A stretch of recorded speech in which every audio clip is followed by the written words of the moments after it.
Hi everyone, thank you for joining me today on podcast number 4. If you are here for the very first time, my name is Kinga. I write blogs, books and stories and decided to bring the written stories into verbal form, hence I'm here. Today I will tell you a story about the little condor. This story was partially inspired by those beautiful, massive condors in the mountains of Peru a few years ago, and partially by the victimhood mood that wins over the world. I feel like society is getting sick somehow. Blaming and shaming have become the thing nowadays. However, still, self-help books often start off the first chapter with one sentence, that is, life does not owe you a thing. However, sometimes we think that it would be easier if it did. So let's ponder on this through a story I have written. I hope it will get you to reflect on your own choices. Little Condor returned to the nest and said to her mom, "I can't hunt, Mom. Hunting is not for me. I looked for the frogs, I looked for the mice, but I didn't see any. It's not for me. Maybe I'm just the type of condor that will die of despair and hunger when you're not here. Maybe it is not my journey to be the well-known condor you wanted me to be. Maybe you are the greatest condor and there can't be another one. Maybe I'm just a loser who will never be able to hunt." The mother condor looked at the little condor and said, "You flew around the fields, around the meadows and forests, saw the waters as empty, with no opportunities. Maybe you even saw the human hunters using all their tools and skills, and you gave up. Then you came back and told me you couldn't do it. But let me ask you now, have you searched all the fields? Did you stay for long hours hiding in the trees, waiting patiently for the sneaky snakes and fast frogs? Did you come close enough to the snakes and took risks to give it a go? Would you have the courage to pluck it from world's mouth? Did you try to observe the others, strong condors? Did you do and try everything that you could to prove to me that you can't hunt? Did you fly very high to see the fields from a distance and use all your energy and could no longer fly? Did you watch so intently that your eyes were itchy and not able to look any longer? Did you wait so patiently that the dawn came and disturbed you? Did you train your wings so you're the fastest flyer in the field? Tell me, little condor, did you take all the lessons I gave you carefully? No, you didn't. So now you're too proud to say it. You think that it's easy. You came back after a lazy flying attempt and tell me that you can't do it. You are a little condor indeed. Your mind is small, your wings are weak, and your willpower is sluggish. Small, weak, and sluggish are your choices. Now you need to make a decision. Are you staying here? Are you going to blame your circumstances, blame the fields, blame the mice and frogs, that they are not there for you at the right time for you? Will you blame me that I did not train you enough? These are your circumstances and your decisions. You don't own your circumstances, but you should own your decisions, baby condor. You are a young condor, and you can own how you train, how you fly, and how you prepare. You can make your own decision how to respond to what you can't control. Own it. Be who you want to be. Do what it takes. Try. Once you have used all the lessons I taught you, then come and tell me that you can't do it. Then come and tell me that you were not born to fly high, fast and sharp. Then tell me it's not for you. But until you try hard enough and don't put the blame on what's around you, you don't know what you can and can't do. If you don't want to follow my route, it's fine. You can be the average condor that one day will starve its wings that were born for high mountains. Or the one from whom other smart, disciplined condors will pluck the food in the fields before you manage to open your eyes. Or the one that a smarter human will shoot. You don't have to stand out. You don't have to be me. But whatever you decide, own it. Tell me, I want to be as I have chosen. Tell me, I am happy to be the average little condor. I am okay to starve at times, sleep at times, eat the leftovers. I just want to get by. Then I will understand that this was your choice. That's the choice that you can own. It takes a lot of effort to fly high. You don't have to follow the high flyers route, but choose. And don't tell me I can't. You can, but only if you want to, if it's your decision. The little condor listened to wise old mother condor and didn't understand the talk yet. The mother condor, however, was one of the greatest in the valley in which they lived.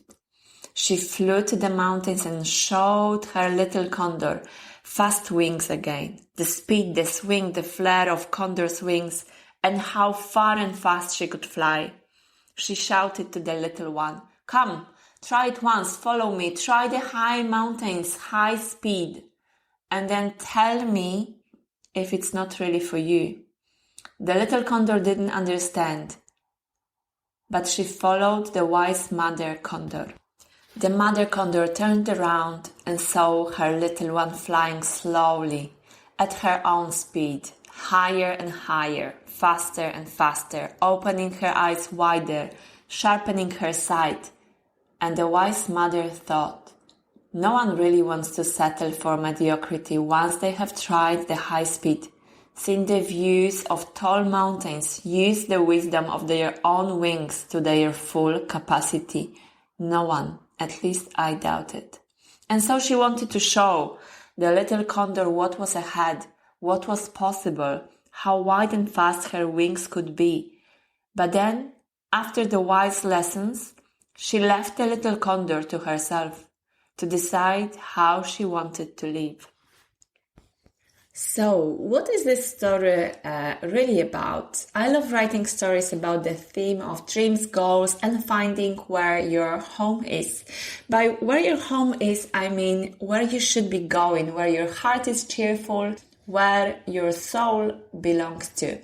Here we have a little condor that lives in the valley between the high mountains. She doesn't know where she belongs to. You can say that her mother is a mighty condor, a very successful lady.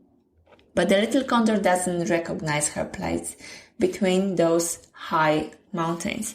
She doesn't know if she wants to follow the route of her wise and powerful mother. One day she comes back from the hunt and she gives up. She makes a statement that she's not made for the high mountains. But she's just happy where she is, and she's just happy to be the average little condor. She makes a statement, I'm not for this, and she gives up. We are all like this sometimes. You can read this story in two different ways if you'd like to. One way is that the little condor doesn't want to be like her mother. She doesn't want to meet her expectations. She wants to rest on her laurels and live an average life.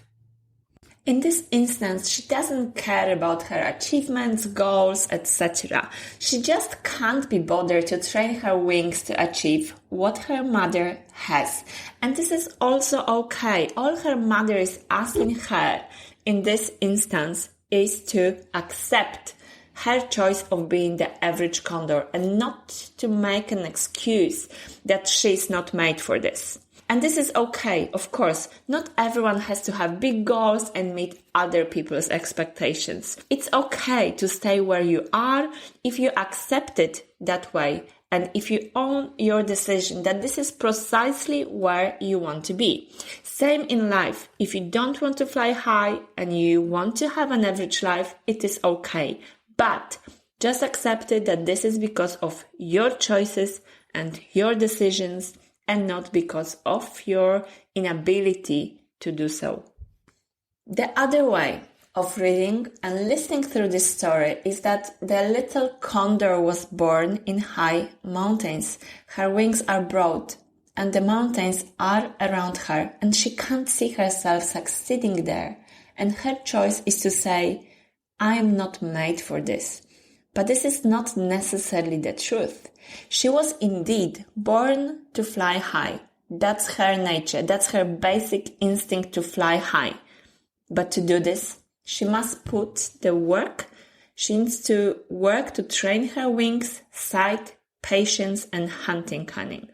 Her mother knows this and wants to show her what her life can be really like. She wants to give her a taster of what she was really made for.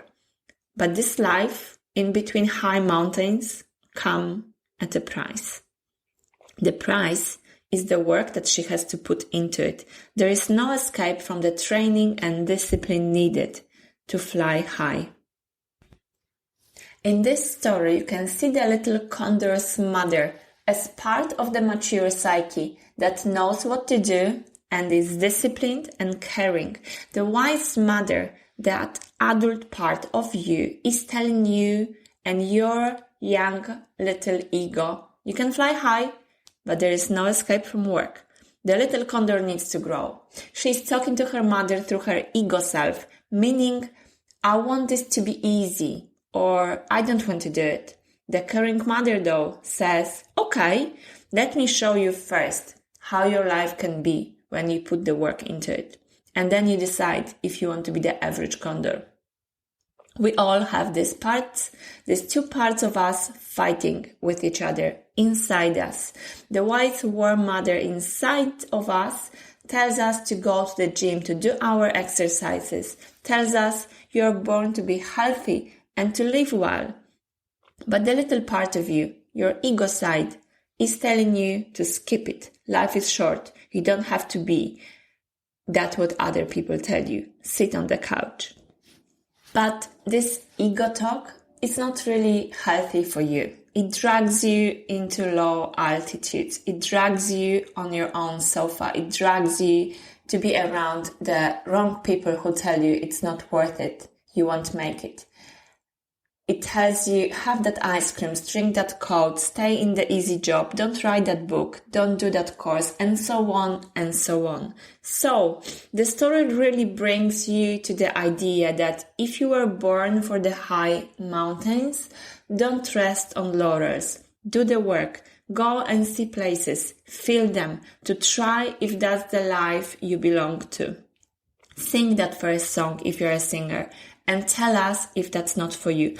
Write that first book chapter and tell us this is not for you because it didn't work out the first time. You need to listen to the wise, strong mother inside you, which whispers to you, do the work first, work on yourself, don't rest on laurels. Trust that wise mother. Don't fall into the lazy, small ego talk.